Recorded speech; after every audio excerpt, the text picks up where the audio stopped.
We're joined now on Veterans Day on Zoom by Congressman Seth Moulton. He is a Marine veteran serving 4 tours of duty in Iraq. Thanks for making time for us today.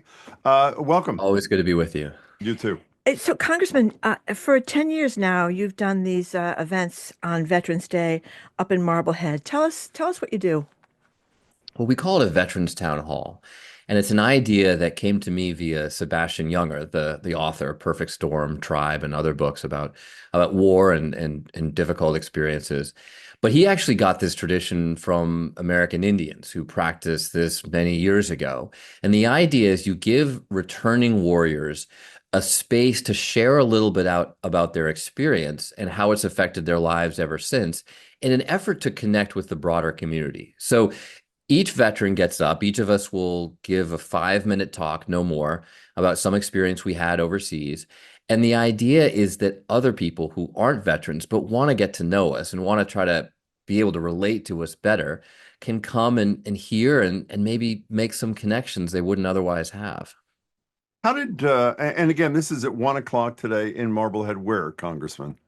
At Abbott Hall, and that's where Okay. we did the first Veterans Town Hall in the nation. Yeah, almost not quite 10 years ago. I think it was 7 or 8 years ago. But now this tradition has expanded all across the country. So there are going to be Veterans Town Halls in every state in America today. But I'm proud to still go to the first one in my hometown. Congressman, how was the first version, the first presidency of Donald Trump for veterans in this country? Well, obviously there's a shocking number of veterans who voted for this draft dodger who his own top military advisors said is unfit to be commander in chief.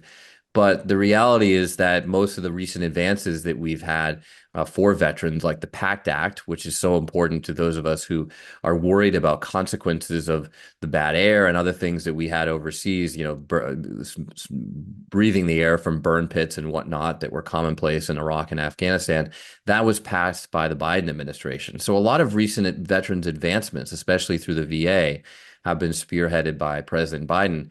And we know that Donald Trump really doesn't think highly of veterans. He thinks we're suckers for signing up, losers if you get killed in combat. He famously disparaged John McCain for getting captured.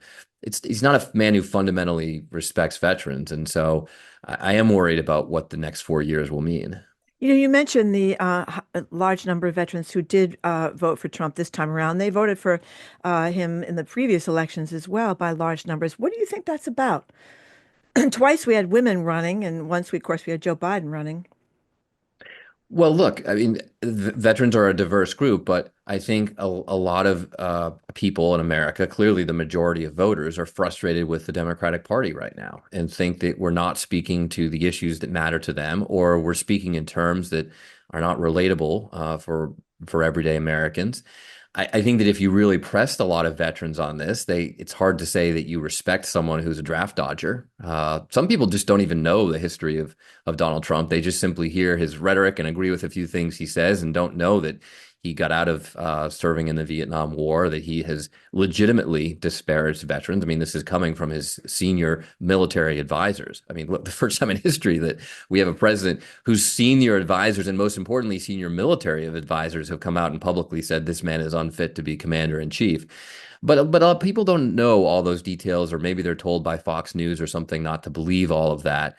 And so they just sort of hear some things they agree with, or they hear the way that he seems to speak to ordinary Americans in a way that Democrats are really having difficulty with doing right now. And we By the saw way, that past election. I haven't seen any exit polls from November 5th, but I did see a Pew Center poll of veterans about a month before the election, and it was 61% Trump and 37% Harris. I assume it tracked that. One last thing about this is if Donald Trump attempts to deploy active duty troops domestically, for example, apparently, according to Steve Miller, and I think Trump himself, these mass deportations are to begin on the day of his inauguration, Martin Luther King Day, incredibly.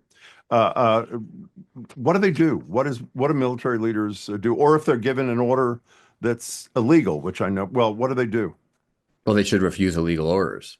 And one of the frequent questions that I received during the first Trump administration was from young men and women looking to sign up. who wanted to serve the country, and they would come to me and say, Seth, I believe in this country. I want to serve it, but I don't know that I can serve under this commander in chief. And what I would always say is that actually this is a really important time to serve. It's an important time for people who are moral and strong leaders to serve, because you might have to disobey an order from the commander in chief. You might have to actually do something different than what he says because it's unlawful. And it sounds very much like that could be happening soon. So Congressman, you made some comments to the New York Times about what you believe contributed to Harris's loss. And for the three people listening who didn't hear them, I want to read them. You said, "I have two little girls. I don't want them getting run over on the playing field by a male or formerly male athlete, but as a Democrat, I'm supposed to be afraid to say that." And when you were asked about that by Mark Hers, our colleague on the morning show on Friday, you defended your statement, and you went on also to talk about requiring people declare their pronouns. Here's a little bit of what you had to say, Congressman.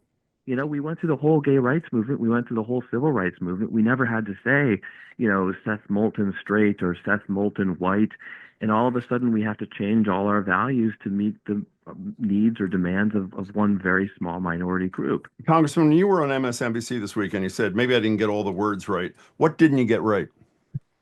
Well, one of the things I've heard from LGBTQ advocates that have actually been willing to engage in a thoughtful debate rather than just try to cancel me like some of our Massachusetts politicos have done, is that, you shouldn't say formerly male, you should say trans women. I mean, there are things like that that can help the debate. But I do think the broader point here is what I said first with the New York Times, and I just used the trans issue as an example. It's that we as Democrats are more concerned about offending people and just getting all our words right than actually having legitimate, serious debates about issues that matter. And I hate to say it, but if you look at exit polls, I did see an exit poll yesterday, and the number one issue for swing voters who chose Trump was actually the feeling that Kamala was more concerned about trans issues than the middle class. So we ignore this at our peril. And if we can't come up with a position that the majority of Americans can buy into and agree with, a reasonable, rational position, then guess who's going to win this debate? It's going to be the Republicans with their radical agenda that absolutely will take away rights from minorities all across the country. Civil rights and access to health care for trans people, maybe the right to marry for gays, something that the majority of Americans agree with, but that the Republicans have made clear they want to take away. I mean, there are a lot of rights that are going to be imperiled here if we don't have a more cogent response. And we can't have a reasonable position if we're not even allowed to discuss it. That's the fundamental problem. With all due respect to that, when you say you're not allowed to discuss it, no debate, I mean, the mayor of your hometown, Salem, said these don't reflect our values. Other people said they supported you. But I think a lot of the concern about what you said was when you're talking about identity politics and the mistakes that Democrats made, you chose to focus on what is, I think we would all agree, including you, maybe the single most vulnerable group in our society. It was the Republicans who played those ads. It wasn't Kamala Harris. And you chose to speak at the focus on people that are being attacked left and right, trans people in this country. Look, I understand that some people are offended by this, like I said. But we have to be willing to have these debates. And honestly, we are not going to win this issue for trans people or any other minority if we're not even allowed to talk about it. But why'd you pick when that? you're local, Why didn't you say it's one thing for a lot of LGBTQ advocates, for example, picked up the phone and started having a conversation. Some of them totally agree with me, by the way. Others disagree, but they're willing to have this debate. What should be the line that we draw? My kids play co-ed sports. Co-ed sports are a thing for kids, and they have been for generations. There's no problem there. But people do have an issue when you get to like the college level, for example, of trans women competing against women. But why'd you pick this issue to lead with, I guess is my question. The New York Times picked it. Look, I mentioned. Why'd you even say it? I guess is what I'm mentioned a lot saying. of different issues. But there's so many other identity politics. What? Jim, this was literally the leading issue. Look at the poll. This was literally the leading issue why swing voters voted for Trump. But who was advancing the issue? It was that's Republicans fine. in Hey, ads. guess what? That's my point, Jim. They're setting the terms of the debate. So we're just going to ignore it? I think that's really naive. And it's really naive, especially to the communities that are going to be hurt by this. We have to win this debate. not ignore it. Not ignore it because we don't like to have it, because it's, not on our terms or whatever. Let's make it on our terms. Let's win the debate, because otherwise the Republicans are going to jam a radical agenda against trans people, against gays, against whatever minority group. You already talked about them deporting people, because we don't have a reasonable response that's in touch with the majority of Americans. I mean, how is it that when you have one party that just wants to deport millions of people, something that we know is just inherently immoral, it will break up millions of families and members of our communities all across the country, and yet they're more trusted on immigration? I mean, how is it that you have a party that is going to dramatically raise inflation for everyday Americans if they're able to successfully cut taxes for the rich and put these massive tariffs on our trade that will, every economist says, raise prices for Americans, and yet they're more trusted on the economy? It's because we're not listening. We're just shutting down debate, which is what you're trying to do now. You're just trying to say, oh, Seth, we shouldn't talk about that. Actually, we need to talk about these tough issues. And you know what? We have to be respectful. We have to understand that people are being attacked. We have to be, I mean, look, I'm the one who passed 988, right? That's something that's really You important. should explain what that Yeah. number is, Congressman. Yeah, sure. So it's the National Mental Health Hotline. That's really important if you or a loved one is in a mental health crisis. And guess what? Mental health crises strike the trans community at very high rates. And so I've had a lot of conversations with them just in the course of passing this law. And I will always be there to protect them. But I'm not going to refuse to have this debate, and I'm not going to apologize for bringing up the issue. This is the problem with Democrats. We're more concerned about offending people than actually talking about issues. And that's why a majority of Americans just think we're out of touch. We're talking to Congressman Seth Moulton. Yeah, we did see that. If you're an NFL watcher, you saw the anti-trans ad over and over and over again. And I It's wonder if horrible. if you think that Kamala Harris did enough to combat that. No, she didn't. She Okay, clearly okay, didn't, okay. because she just tried to ignore it. She just tried to say, oh, I don't want to offend anyone, so I'm not going to talk about this issue. And that's why it killed her. That's why the exit polls, I mean, this is shocking, but the exit polls say that it was literally the number one issue for why swing voters voted for Trump. That's frightening. One of the ironies here though is this that Trump has said that he's going to block all gender affirming care, Yeah. take away Medicaid help from hospitals that do that. And the irony is, and I think some people's minds, I don't know about you, Congressman, you can tell me, but the issue for in sports is if trans girls were able to get that gender affirming care before puberty, it would make a big difference than if they got that gender affirming care at 19 years old when uh, they're in a much different physical place than they were as young people. That's never been brought up. That's the thing I hear over and over again. That if you're talking about physical differences, if you were able to get what the Trump administration does not want you to get, that trans care when you're younger, it would make a big difference. I mean, Margie, you may know more about the issue than I do. I'm not an expert on this issue. I was bringing it up as an example of something that we're unwilling to discuss. But this is exactly the kind of debate that we need to have. We need to have an informed debate. And when instead your local mayor and school committee just shut you down and say, denounce you or whatever, as opposed to picking up the phone and having a conversation, or maybe even taking a bolder step and saying, let's have a forum about this. Let's decide what would make sense. Let's hear from other people in the community. Because I can tell you, the vast majority of people agree with me on this. And I've heard overwhelmingly from these people reaching out to me, text, email, all sorts of different ways of contacting the office. And you know what? A lot of them say, I agree with you, but I haven't been able to say anything because I just get canceled by the woke mob, including, by the way, many gays and lesbians who say, yes, Seth, you're right. Like, I was worried about this too. But Let's have a with debate all due about it respect, you before weren't we just canceled. adopt the Republicans' radical agenda. Congressman, you weren't canceled by anybody. Some Oh, well, people, they tried to. Yeah. No, but they're trying to. I'm not getting canceled, Jim. I'm not worried about that. okay, and I'm That's not for trying to sure. shut down the debate. I'm saying I just would have preferred that you'd lead with something like you mentioned a minute ago, deportations, that sort of thing. One last question about this. Well, Your listen, campaign manager, yeah, Jim, controversy leads, right? So if you have a long conversation with the New York Times, what thing do you think they're going to pick? right? Okay. Like, come on, you're in the media. Last You last know thing, this. your campaign manager and the director of your PAC resigned. He wouldn't say why. Was it related to this? We don't talk about HR matters, but Okay. after every election, we make, a number of changes. So we're not going to get into it, Okay. but Well, we have mentioned immigration several times during this conversation, Congressman. So, what do you think is going to happen with the mass deportations that President Trump has talked about? I heard Jim Jordan on the radio the other day, television the other day, giving me a headache because he never shut up for the whole time he was talking. But he did not answer who's going to do this. Is it going to be the local police? Is it going to be the military? Is it going to be the National Guard? It seems like kind of a half-baked cake here. look, let me say this up front. A lot of people think this is just a crazy radical idea, just the way he said he was going to ban Muslims in his first term. And I think one of the things that we learned from the first 4 years with Trump is that usually when he says he'll do something bad, he manages to do something worse. And so we have to take these threats seriously.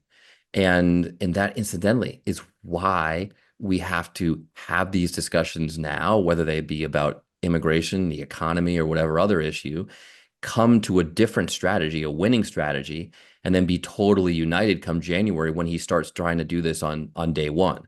And it may be that, we can convince a few Republicans, who are reasonable and believe that our position is reasonable, not rational, to come across the aisle and vote with us on contentious bills. Maybe we can shut this down through Congress, but that's unlikely. I mean, that's unlikely. We're not going to have a majority in the House. Obviously, Trump is not going to sign a law that goes against what he wants to do.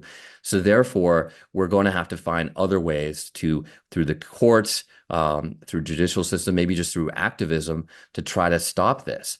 I don't know exactly what he's going to do, but I think people should be serious about these fears and not dismissive of them. I Do you know think that? they're real. Do you know this guy Tom Homan, who he announced? I think last night Trump announced that would be No. the border czar, who is the acting head of ICE. Okay, and he has said, for whatever it's worth, I'm not saying it's legit, that the deportations are going to be done in a humane way. Speaking of appointments, there's some non-appointments, if that's a proper word, as Trump went out of his way on Truth Social this weekend to say neither Nikki Haley nor former ambassador of the UN, and obviously a political opponent of his in the campaign before she endorsed him, and former Secretary of State Pompeo would not be in his administration. People whom I respect say the primary reason is not just because they criticize them, because obviously J.D. Vance savaged him and he's the vice president, but because they support continued funding and support for Ukraine, which obviously Vance does not. And apparently Trump isn't hot on it either. Do you worry about what Trump is going to do in terms of Zelensky and Ukraine? Absolutely. I think he's going to give in to Putin. He's going to hand a win to an autocrat and a dictator who started an illegal war. And he's going to imperil our allies in NATO in the process. Because if the message if the message that Putin, it's easy to confuse him. If the message that Putin gets out of this is that he can just go ahead with wars of aggression, then NATO could be next. And that means American troops fighting and dying. And by the way, that'll be the message that Xi Jinping picks up as well. And so he could start a war in the Pacific that could turn into World War III. And it's obvious that Trump, sort of tie this all together, Trump does not want dissension, right? He had that in his first administration. People like Jim Mattis regularly stopped him from doing terrible things. He's going to go out of his way to make sure he only finds people who agree with him. And that's the hypocrisy of our earlier discussion, right? This is a Republican Party that wants to ban books while the Democratic Party is trying to ban debate. We need to have debate about these important issues. Trump is going to shut it out of his administration and just try to get yes men to do what he says. Speaking of yes men or women, one person you do know, it's a colleague of yours, Elise Stefanik, is going to be the ambassador to the United Nations. We know her here as the woman on the education committee who led the charge against the university presidents Right. around the Palestinian-Israeli thing. What do you think of Stefanik as Secretary of the UN? Well, I think she basically, and I've said this before, so I'm making this up for the show. She and JD Vance compete for being the biggest hypocrites in Congress.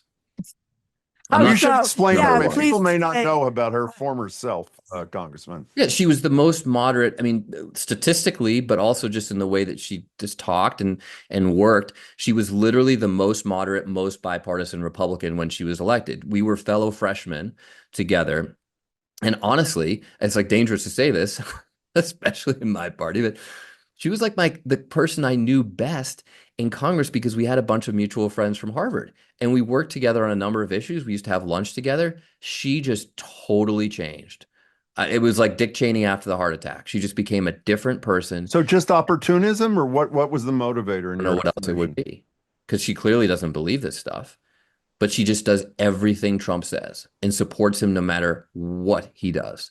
And that's exactly the kind of person that Trump wants in his party. It's exactly the kind of person that he's going to hire for this administration. But it's exactly what Vance did too, right? I mean, a moderate voice who was a strong Trump critic all of a sudden sees political opportunism in being, the biggest fanboy, and that's what he did. So, Congressman, if we wind up with, obviously a Republican in the White House, a Supreme Court that seems to be leaning toward President Trump or President-elect Trump, the Senate majority Republican, and we wind up with a House majority Republican, what can the Democrats do to combat some of the worst instincts of the future president? Well, there's two things fundamentally we have to do. One is we have to win the midterms. So Yeah. that's why we've got to abandon the strategy we have that failed us miserably and come up with a new strategy and be able to connect to the majority of Americans on important issues. And that's exactly why I started the debate this week. The other thing, of course, that we need to do is we need to have an across the board sort of all cards on the table approach to stopping his worst impulses. That's going to require, I think one of the hardest things it's going to require is actually picking and choosing some of our battles. We're not going to be able to stop every single thing that Trump does. So we've got to be smart and strategic about where we use what little power that we have. This is the problem in politics. You can't just be right. You have to win elections. And that's why Democrats need to start winning again so we can get back power and put a stop to the worst things that the Trump administration is going to try to do. Congressman Seth Moulton, we really appreciate your time, particularly on this day. Thank you so much.